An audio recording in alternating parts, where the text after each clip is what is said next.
Hey everybody, it's Rajesh here. Intane here. Welcome to our podcast, Baskets of Knowledge, Chats with a Difference. In our podcast, we invite guests from around the country and around the world to talk about how they got to where they're at the moment.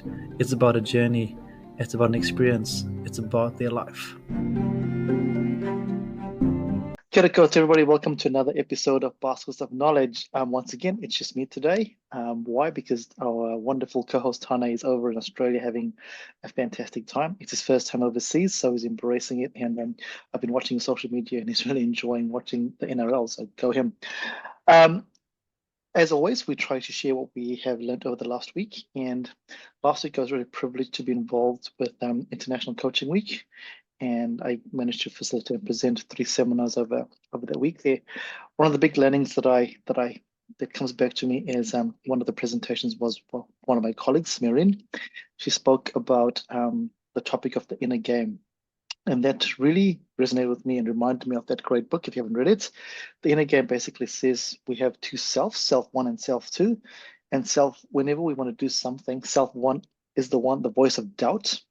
It's the voice that tells you how you shouldn't do this, you're not good enough, whatever that crazy thing is. Then we also have self two. And self two is always the one that's trying to placate self one. And for most of us, we never listen to self two, we always listen to self one. And it was a great reminder to me, and I guess for anyone that's listening, to remind yourself that self two can't always defeat self one if you let it shine through. But hey, that's my monologue for today. We're not going to have a long one. As you know, for regular listeners, welcome back. For those of you that are listening for the first time, thank you for joining us. We scour the country, we scour the world, we look for people that we think are amazing. We think everyone's amazing. We think everyone has got a story to tell. And today I'm really lucky, really privileged, and really honored to have someone on our podcast who I've gotten to know over the last 2 or so years. You'll understand why as we go through the podcast. And I think they have a fantastic story to tell. And look forward to it. Very excited. Welcome to our podcast, Rakesh. Yes, thank you. Thank you for having me. No worries. It's our pleasure. Rakesh, for people who don't know anything about you, do you want to tell them who you are and where you're at this moment in time? Okay, so hi, Kiora. I'm Rakesh. I just finished my PhD. I did my PhD from the Department of Pathology, and I'm currently working in the international office as an international student recruitment coordinator. Beautiful. Before we even carry on, I just want to give a round of applause. Your PhD graduation was last weekend. So it's really fresh, really fantastic. What is that like for you, Rakesh? I asked that question because a PhD, for those of you that have undergone the journey or haven't undergone, is a journey.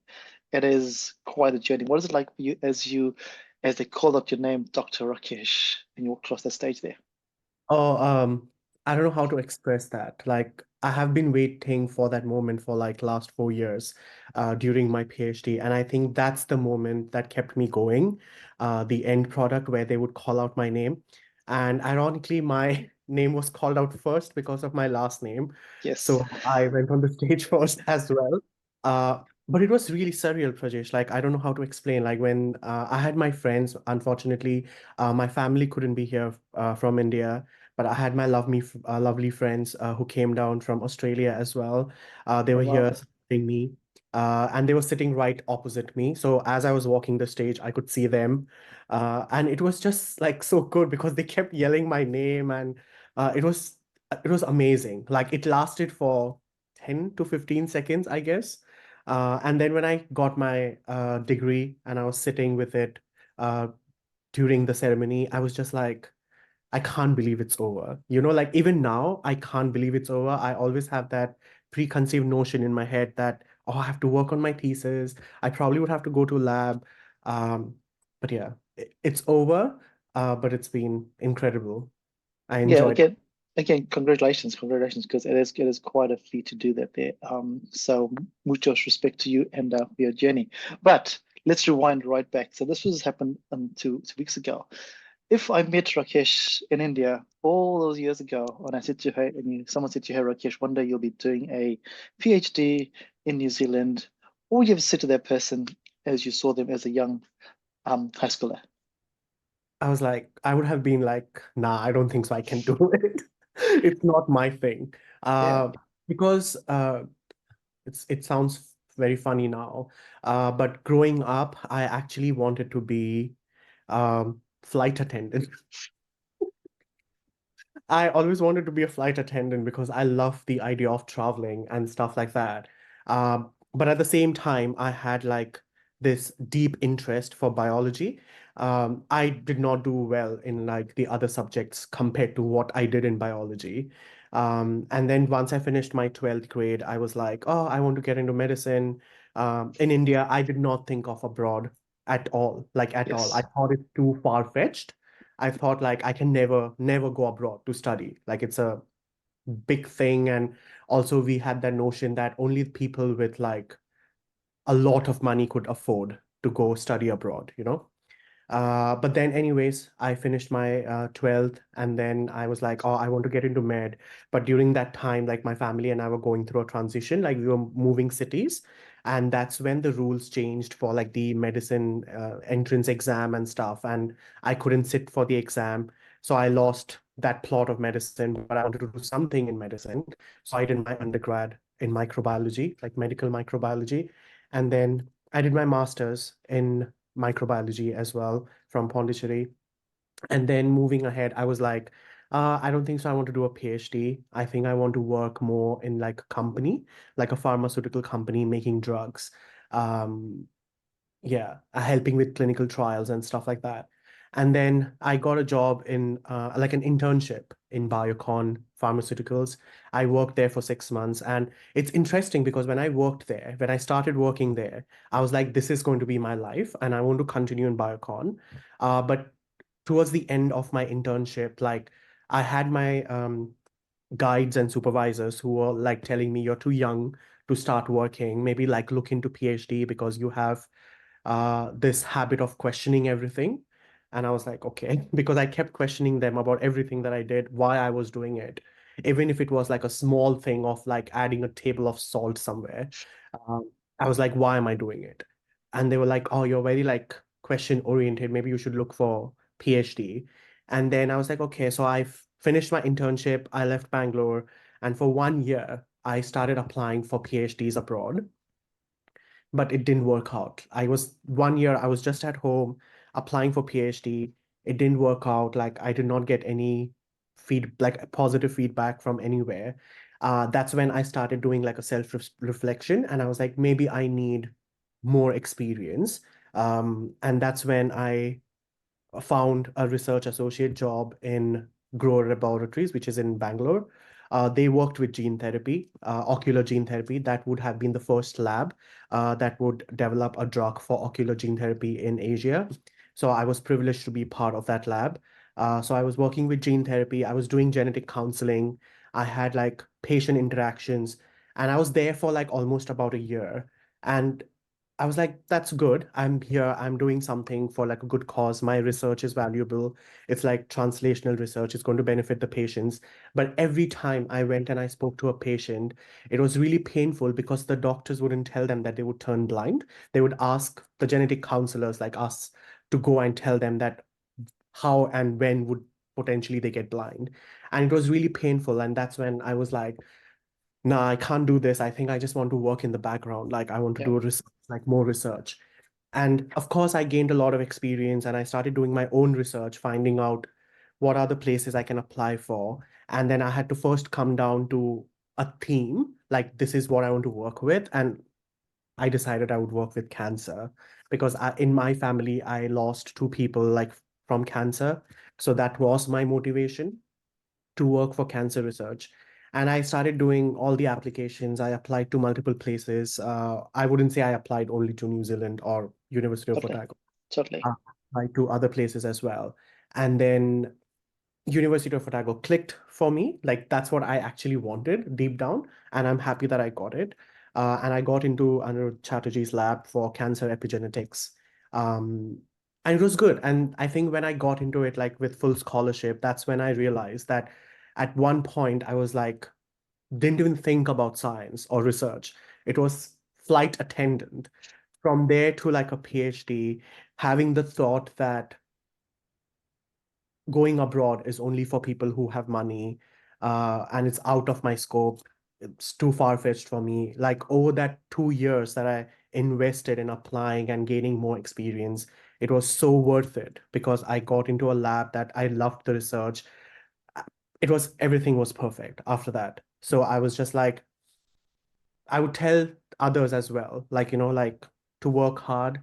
It, when you work hard, it doesn't go waste. It Yeah. always comes back into reality. And it's also about timing, right? It's all about timing. If you had found a PhD straight after you finish your undergrad, it would be a whole different story for you, a whole different journey, and you had to go through the biocon, through working with patients and realizing actually this is not what I want to do. Yeah, And yes. it's all about timing, which is really beautiful. Um, we'll come back to your research in a second, but I want to shift a little bit and talk about your upbringing. So for our listeners, obviously you've dropped that you're from India. So, what part of India are you from, and what is it like growing up in where you grew up and you had to change cities? Because the reason I want to talk about this, because India is people have this perception of India Mm.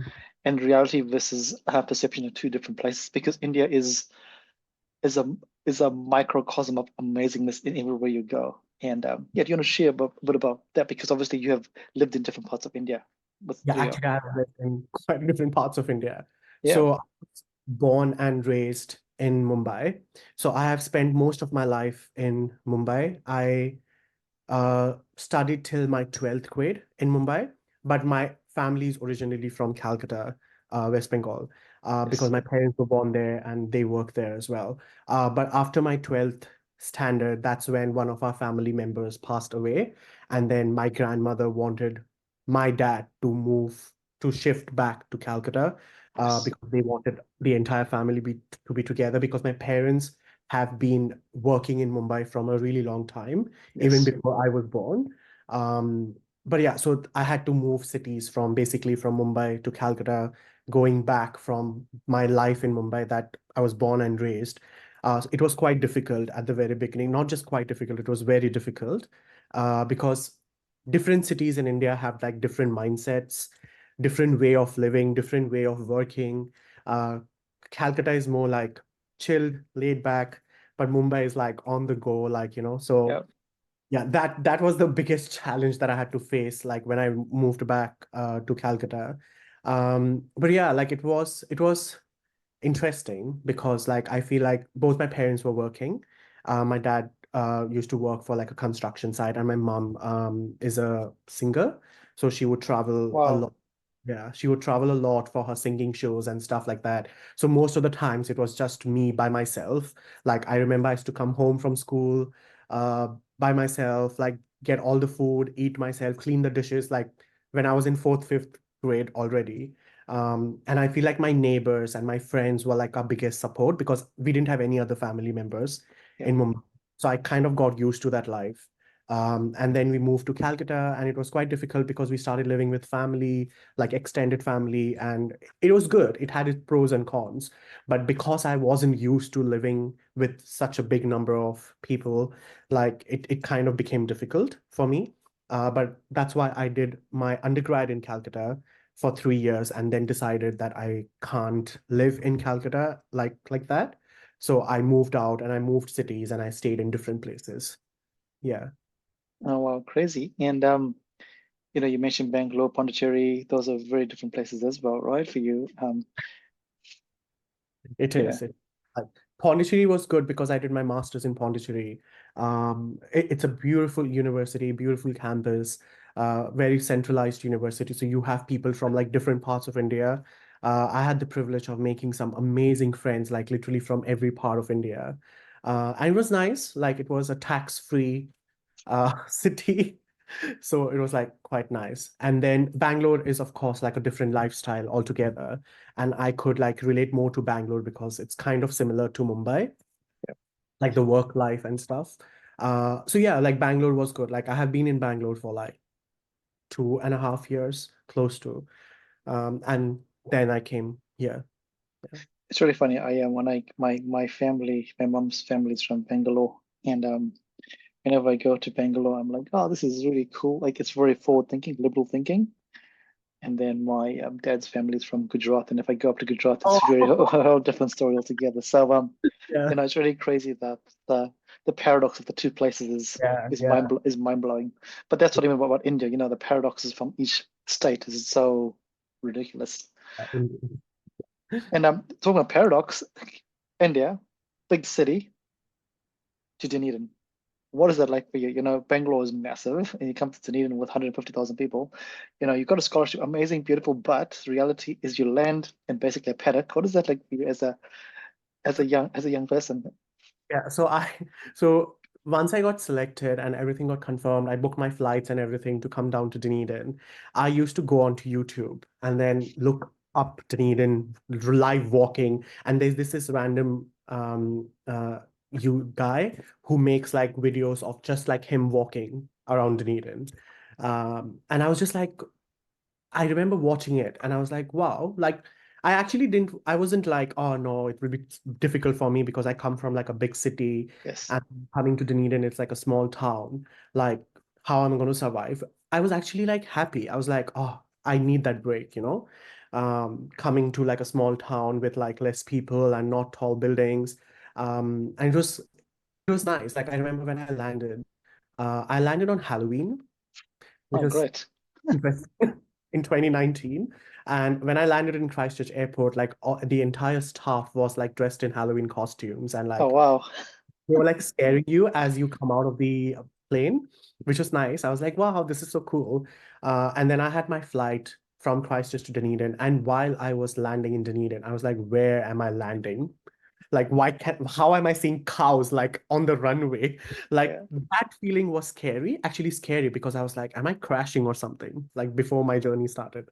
And then I landed and I was like, wow, it's like, that's it? Like it was like that. But I remember my supervisor came to pick me up and then he gave me a tour as soon as like he picked me up as well. And I was kind of intrigued and amazed by like the whole like the nature. I feel like it had been long. I had seen so many trees in one place coming from India, like some big cities. And yeah, and ever since then, like I'm in awe of Dunedin. Like I know a lot of people don't like Dunedin. They want to go out, but I love Dunedin. Like whenever I go to other places in New Zealand, like I've been to Auckland so many times and Wellington. I go there, I enjoy the food. I'm there for like 3 days if I go for like a week. And the fourth day, I'm just like, I want to go back home and like home as in like Dunedin. Like it kind of used to it now. Like even when I went to India 2 years back, I went for like 3 weeks. And then after the first week, I was just like, oh, I want to go back now.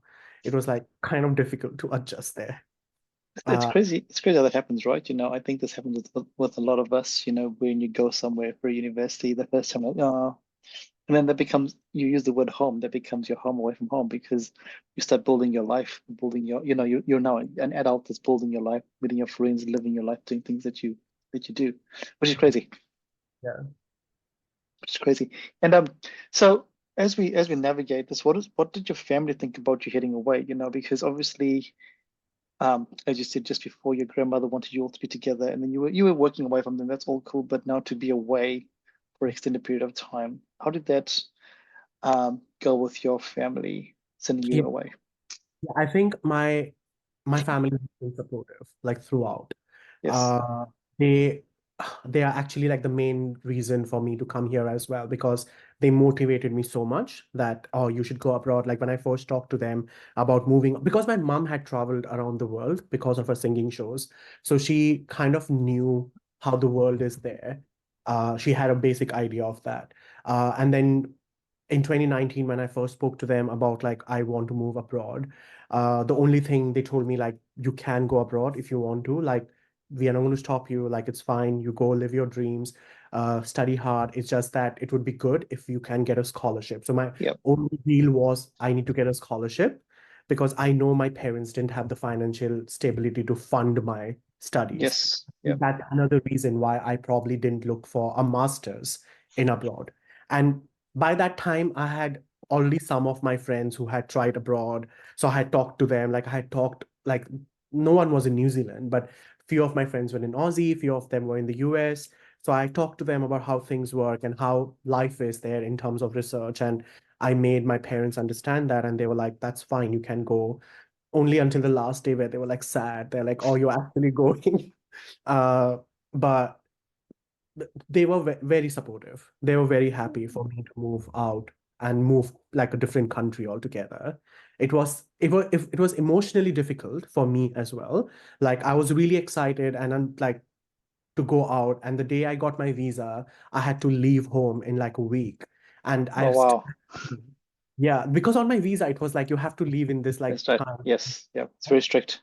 Yeah. Yeah. And then on the night before my flight, I remember like sitting in my room, just lying down, like looking around my room, and I'm like, do I really want this? Like, like I started questioning myself, like, am I doing the right thing? Like going away from home. And I was just like, yes, like I am doing the right thing. Because once I go and I finish my degree, and once I get a doctor in front of my name, everything is going to change. And it did. So I Yeah. have no regrets of coming here. My parents have been supportive. And even now, my parents don't tell me to come back. Like, Yeah. they do want me to eventually move back to India, like maybe like Yes. what in 10 years' time or something. But at the same time, there's no pressure. They're like, you can be wherever you want to be. If you don't want to be New Zealand, you want to go to a different country, you can go if you want to try. So that's all good. But sometimes And it gets difficult, like for me, because I'm an only child. yes, I can imagine. And talking about difficulty, you came here in 2019, and then obviously 2020, the world changed quite dramatically. When you come, you go, oh, if things happen, I can go home, catch a flight. But in 2020, the world shut down. What is it like for you now? Because again, you like Dunedin, it's great, Mhm. but now lockdown happens, and your family is so far away. And the reason I ask this question is because it came to light to me as well. My parents live in Zimbabwe, and 2020 was the first time I realized, well, actually, they're very far away, and I can't just go. I actually can't just go. Yeah. What is that like for you? Because it was like pretty soon after you arrived. Yeah. So one good thing was like I am glad that I arrived before the lockdown happened. Yes. As I don't know if I would be here today. But then every year I had planned that, talked to the other PhD students in the lab, and they told me like every year they go home. So I Yes. was kind of excited as well. Like, oh, came in 2019, like 2020, I'll probably go home. But then of course the lockdown happened, and like literally the world changed. I could not go home, and it was tough.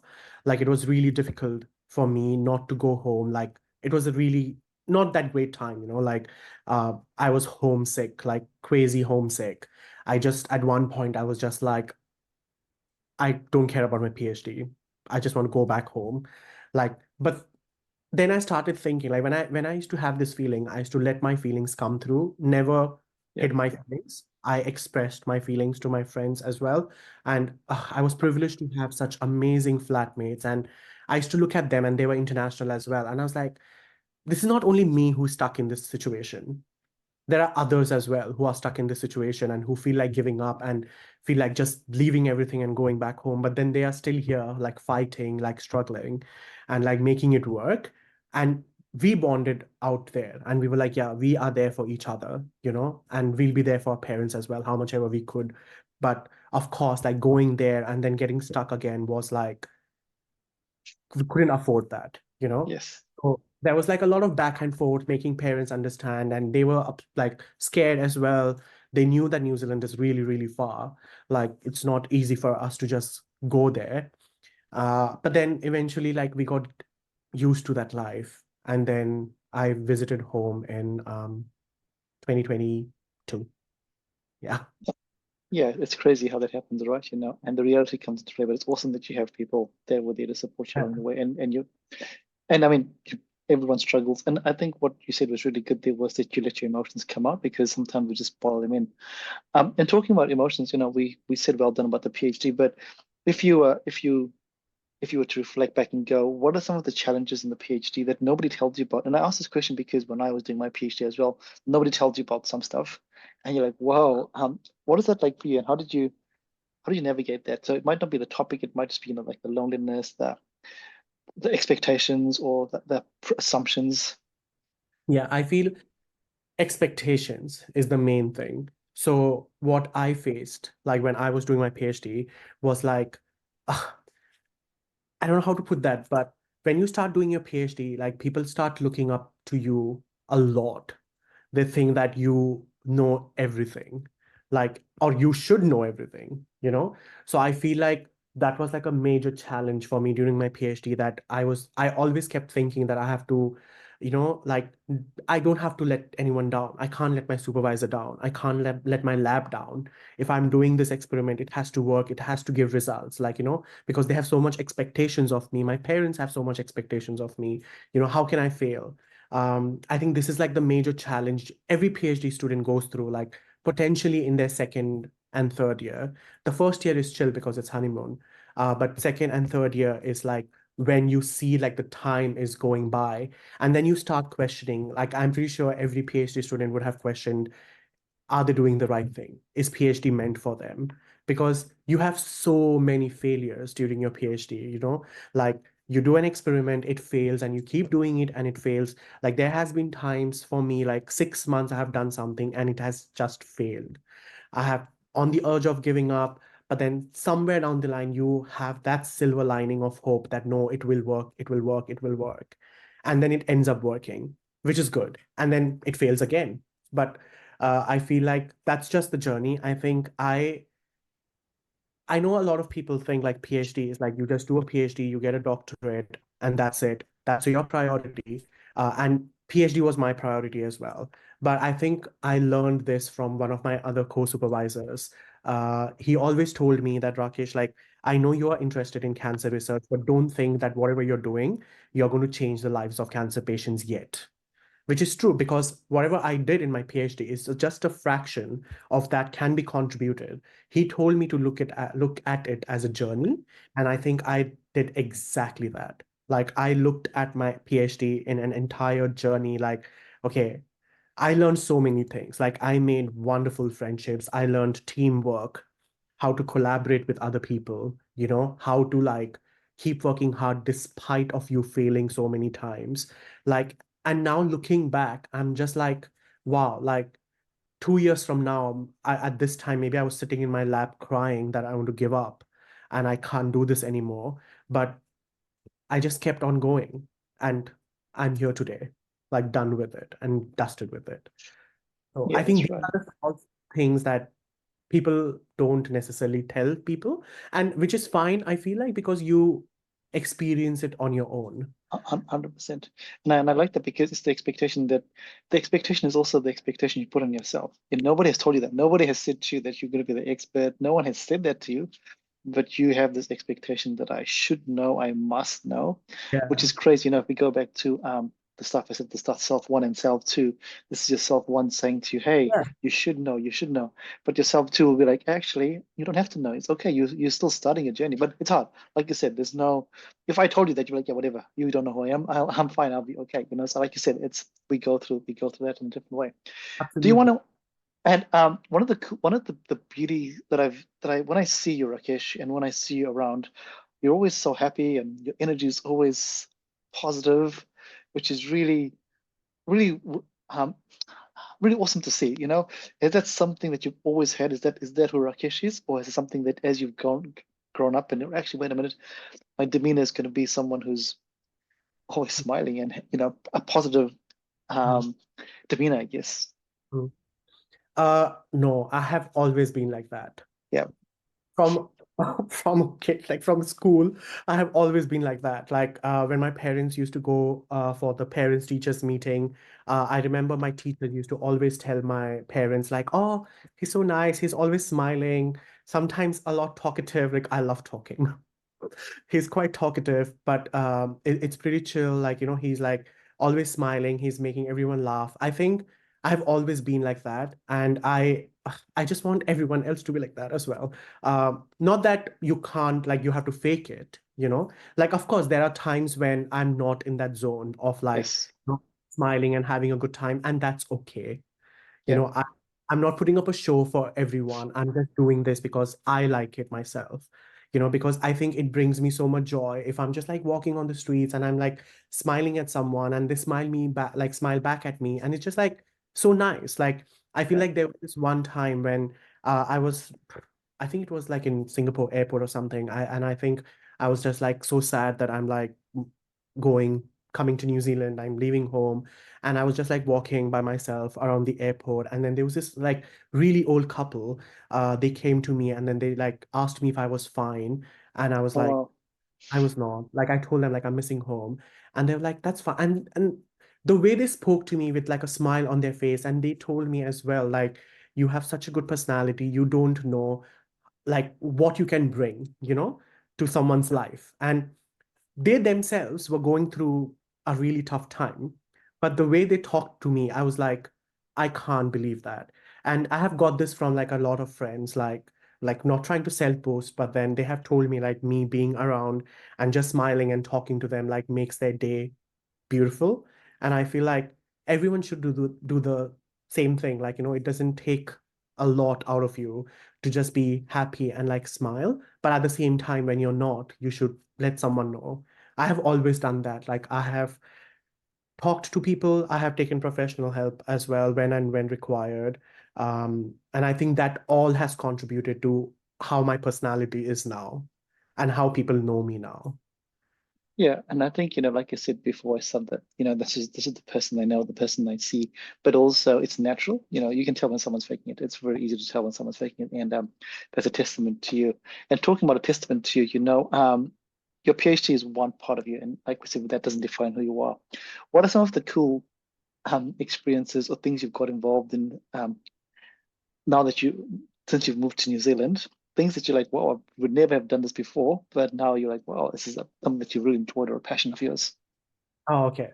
Uh, I think like a lot of things that I did here, I probably wouldn't have got the opportunity or like the chance to do it in India. Uh, Starting off with like the cool stuff, like adventures. I don't think so. I could do that many adventures when I was in India, which may include also like, like a road trip. Like I never Yes. went on a road trip with a friend, like when I was in India. Also, maybe because like we were quite young back then. But after coming here, like I had the opportunity to go with my friends. Like we went on a road trip. It was so good. And then of course you do like so many activities in Queenstown. Um, what like the thing that I did in Rotorua, the jet boating and the Yes. all those adventures like that's fine, but then at the same time I feel um, after coming here I think I got a lot of time to self reflect, which I wouldn't have got in India. Because I think like not necessarily because I'm surrounded, but also could be because I'm surrounded with family. Like it's like a monotonous life. Like, oh, I Yes. know what I'm doing. I have my parents to tell me what I should be doing, what I should not be doing. But after coming here, I got more time to like self-reflect, just with my own thoughts. No one to tell me that you should be thinking like that or you should be acting like that, you should be doing that. Like me figuring it out myself, what is right and what is wrong. And I think that was so, so important. And I think like everyone should get that opportunity to self-reflect and understand themselves, whether when they're doing something, whether it's right or wrong, before anyone else tells them that what you're doing is right or wrong. You should feel that from within. And then, of course, independence, like that's the biggest thing you learn when you're moving countries. But that was pretty easy for me because I think Yeah. my parents were traveling so much that I was kind of used to getting like being alone and like doing stuff by myself.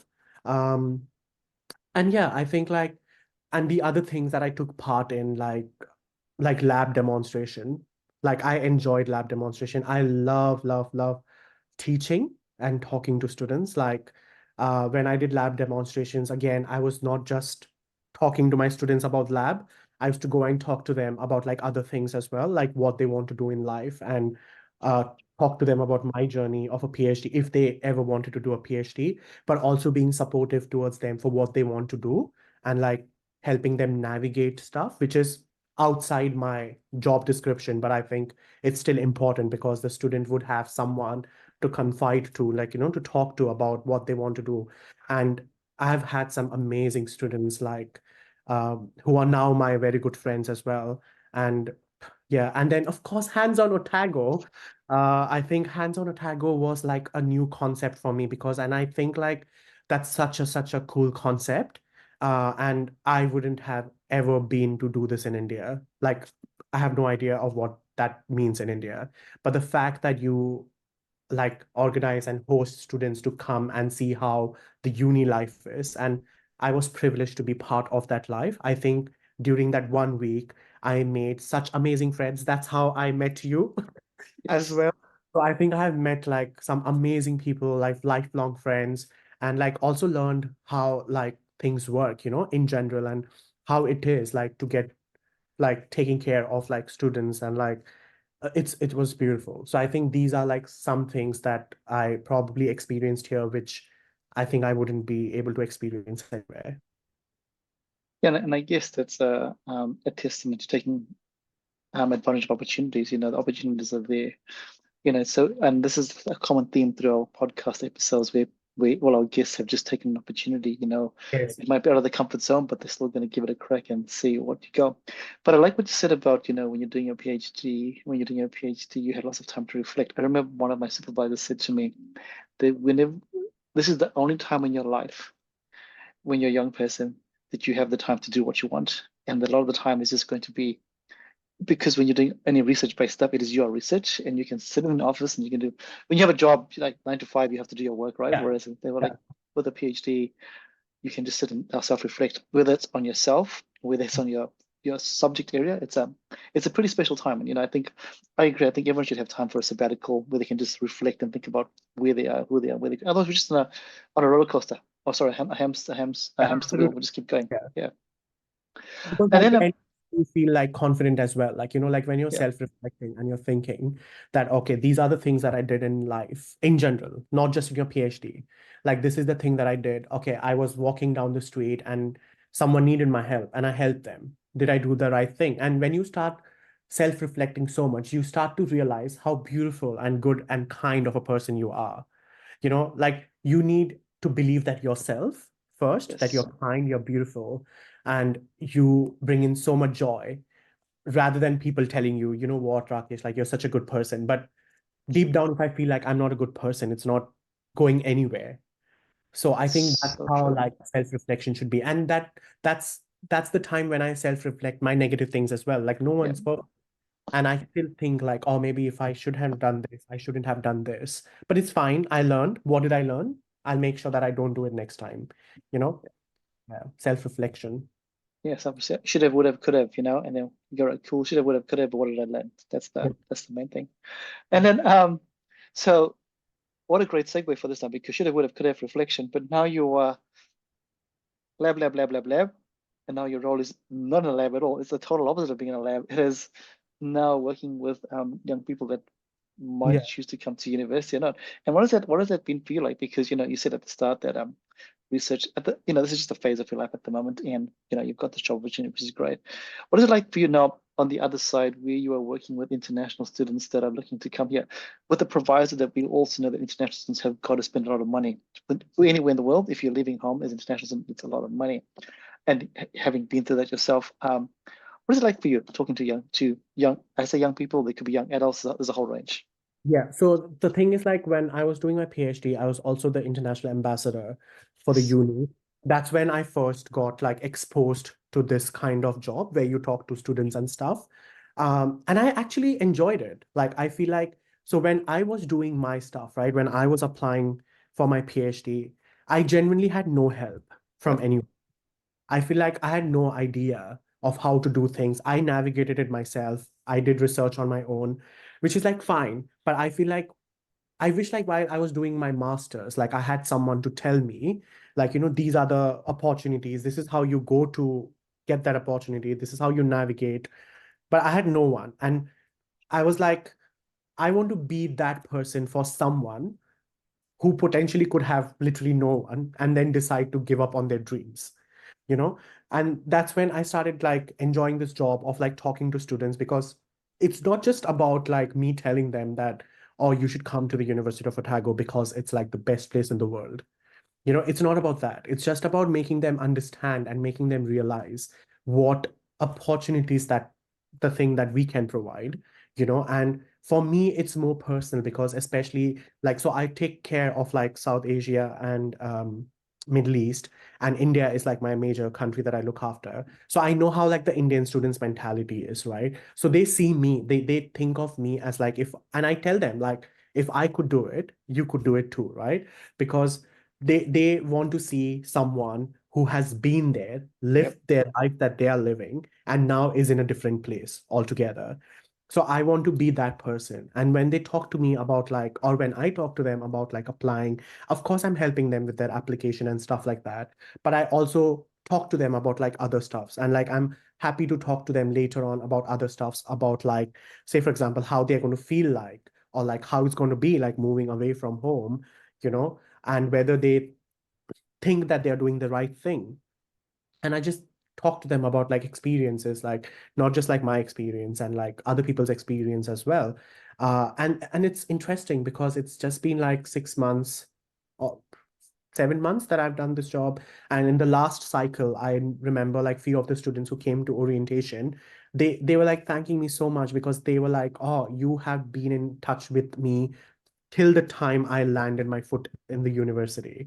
And Yeah. it gave me so much joy because they had a sense of security, like, oh, I know that this person is there for me, and then their parents emailing us that, oh, thank you for helping them, like, like, and I feel like that's so good because like now they know. So now when they move out or when they finish their studies, they would be that person to someone else. It's all Totally. about passing your knowledge and not Yes. just 100% and 100%. And obviously, I work in the same role, but in the domestic market, and yeah. I see the same thing as well. It's not just about coming here; it's about the whole wraparound service that you have as a young person and your families, and because it's not easy. It's not easy. Nothing is easy in Oh, life. yeah. But if you, like you said before, if you can be a kind person, a helping hand, why not? Why not? Why not do that then? And I think that's really important. There's so many bad things in the world. The world is full of, according to the media, but you as a one person can just change someone's world by just a smile or a simple email to say, hey, this is what it's like. So it's really, really beautiful. I'm gonna shift focus because I promised to do this here. Do you want to tell us a bit about your PhD? Because obviously that's been a big part of your life. Just a quick, yeah, just because let's talk about it because it's a pretty cool thing. Yeah, so I did my PhD in skin cancer, melanoma, and I worked with CRISPR gene editing. So basically, for the people who don't know what CRISPR is, like CRISPR is basically like a molecular ninja. Like they cut some sections of your DNA and like add other stuff, and then we basically study them. So my PhD was more like understanding um, the metastasis, like how cancer metastasizes. And if I can change the epigenetics of the section, whether it relapses or not, like whether there is a chance that the metastasis like becomes slower or like it does not progress at all. And then and like my thing was also like paradoxical stuff. Like I had to like prove something that has been known to be working as some way throughout like generations. And my project was more to prove like nah, that doesn't happen. Like say for example, like we know that DNA methylation causes gene silencing, but my project was to prove that no, it does not cause gene silencing, it actually causes high gene expression. So it was quite paradoxical that ways. And it was cool. Like I wouldn't say like everything worked, but we got like major results out of it, and we were able to publish like at least 3 papers like in a really good impact factor journal. And now it's like carried on, like my project is carried on with another lab member in the group, and he's working on the same thing, but he's checking the things in the mouse models. So that's how you go like towards translation. So that was like my overall PhD that I did. Oh, that's very, very interesting. That's very, very cool. And I'm sure there's a lot more depth. And if you want to read it, go on to search for Rakesh's papers and have a read, because why not, right? Why not? Let's support Yeah, Rakesh. yeah. Yeah, why not? If you're bored, have a read of a paper. Rakesh, so now as you I know this is future thinking. You finish your PhD, you work in this great space here. What would your ideal next step be? We won't tell your manager this or your boss this here, but obviously you've done some really cool things, and obviously New Zealand is home for you at the moment, but given the fact that you have done some travel and you've now got this amazing collaboration with people around the world, if you could, get a glass ball, a fortune telling ball, what would you like to do? What's next for you, I guess? That's an interesting question because I think that's where like adulting comes into play. And that's when you realize that, oh, when I was doing PhD, it was so much better because I didn't have to think about what I want to do in life. But to be very honest with you, I think like as of now, I have not thought about what I want to do Yep. in the future, in the long run. I think I'm taking one step at a time. I know I have to plan in my head like what I want for the future. But I just know for one, like I just know one thing for sure. Like I want to work in a job, like whatever that could be. Like it could be international ambassador thing that I'm currently doing, or it could be me going back to research. I want to do something that's like creating a difference, like, in someone's life. Whether that be by helping students to come here or like helping in recruitment, or it could be me doing like a small part of the research or like working in a hospital. I just want to do something that's making a difference. And as of now, I'm like really happy in the sector that I am in currently. And I have personally not thought about what I want to do, like, what my 5 years goal is from now. I think like whatever comes in the way, I think I'm just like so used to it now that I can do it then. Like I don't have to like, I no longer think like far. I'm just like enjoying the present. And I know things in the future, like I would definitely want to like go explore other countries and stuff as well. But do I want to do that now? Maybe not. But in the future, then probably yes. Yeah. Yeah, that was a trick question. It was a trick question because I wanted our listeners to realize that you don't have to always know what you want to do. You can, as you And said, it's fun. take a step, yep, and enjoy your moment, and then find your thing, whatever your thing is. At the moment you're doing this year, and that might end up being your thing. You have no idea. You have no idea. Nobody knows, right? That's the other thing that brings me about like the difference between India and here. Maybe if I was in India and you would have asked me this question, I would have told you what I wanted to do in Yes. 5 years. And I feel like I feel it's a good thing and it's also a bad thing because when you know that you want something, it's fine to have a goal, but to have like a specific goal of where you want to work and you want to work only in this area, I think that's not right because then what happens is when opportunities knock at your door, you don't look for it Yep. anymore because you are like, oh, I just want that. Yep. But I know you have a goal, but then the things that come on your way, you should take that up as well because Yep. that just like helping you get more experience, get more used to the fact that that's your aim.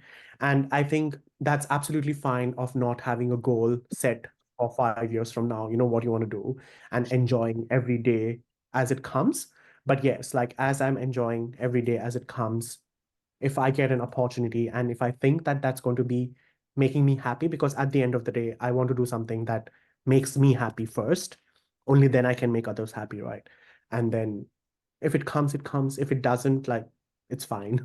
Yeah, and it's so true because everyone has a goal. Like it's good to have a goal, but like you said before, the goal shouldn't stop you from getting opportunities. And I think sometimes you get so fixated on the goal Yes. that this opportunity, which is even better than the goal, presents itself, but you're so blinded, you have these blinkers on. Again, I'm not saying this for everybody. Some people, the goal is the goal, but always have an idea that okay, if I need to shift a little bit, it's okay. And it might take you a different way to get to the goal, but the goal, but I think what's important for you, what you said is you got to be happy. Happiness is important, right? At the end of the day,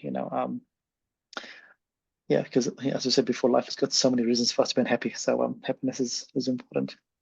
Rakesh, we've been talking for almost 50 minutes, which is really beautiful. I'm sure we can keep talking because this has been such a great fluid conversation. I want to invite you. So anyone that comes to our podcast, and we ask them this question here.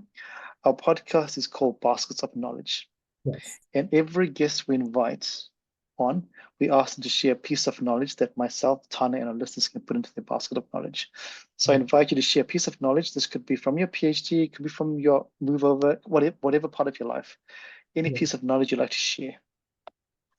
I think the biggest piece of knowledge that I would like to share is like whatever you're doing, like it could be anything. Like, say, for example, you're doing a PhD, but enjoy the process, enjoy the journey, and not what's going to be, of course, like the end product is going to be good, but during that process, just don't be like completely blindsided by all the fun things that you can do during your course or like whatever you're studying. So it's all about, I think, enjoying the journey. I think it's the journey when that you remember when everything is over.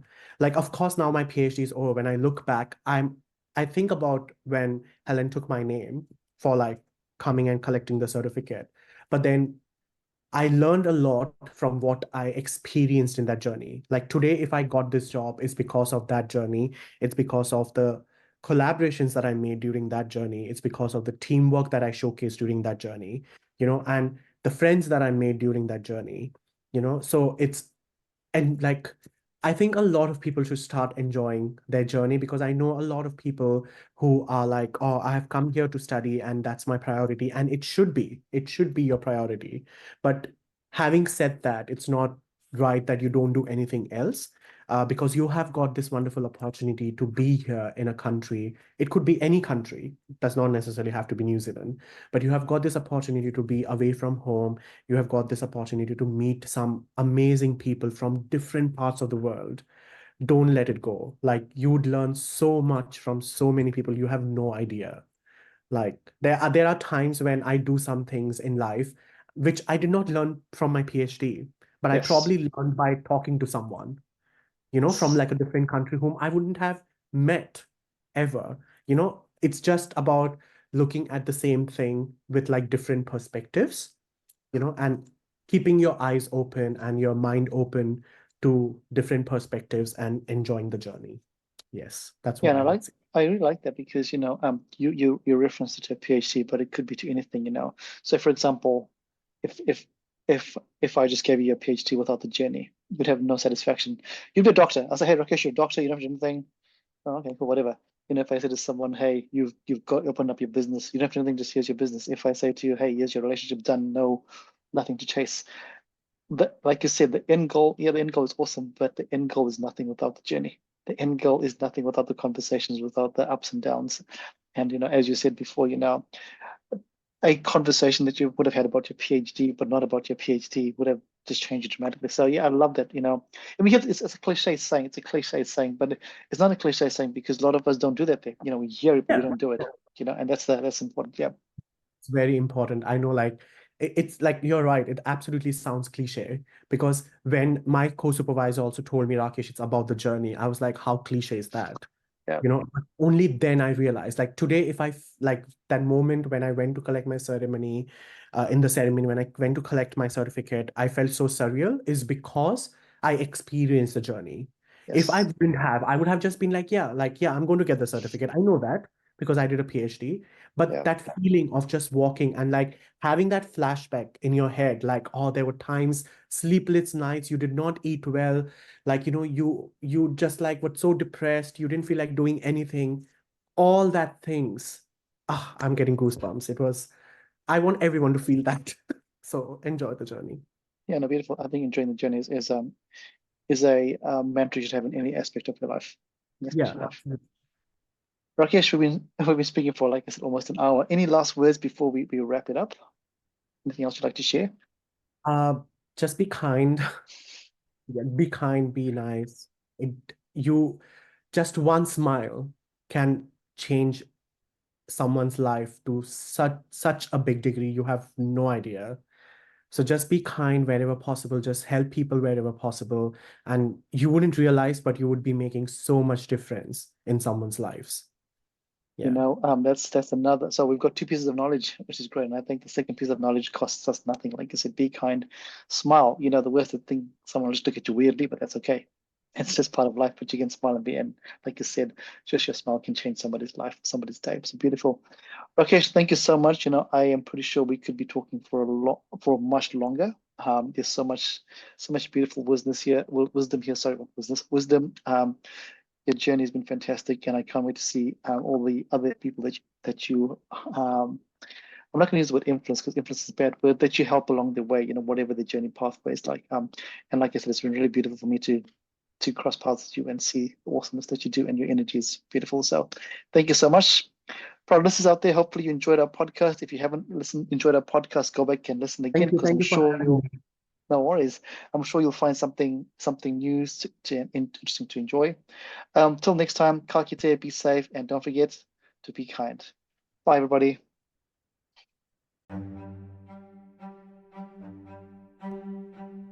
Thank you for listening to Baskets of Knowledge. Yeah, we hope that you found something useful to put into your basket of knowledge. And as we said before, remember to put something little into your baskets of knowledge every week. And as always, feel free to like, comment, and share this podcast. Thanks, everybody. Bye.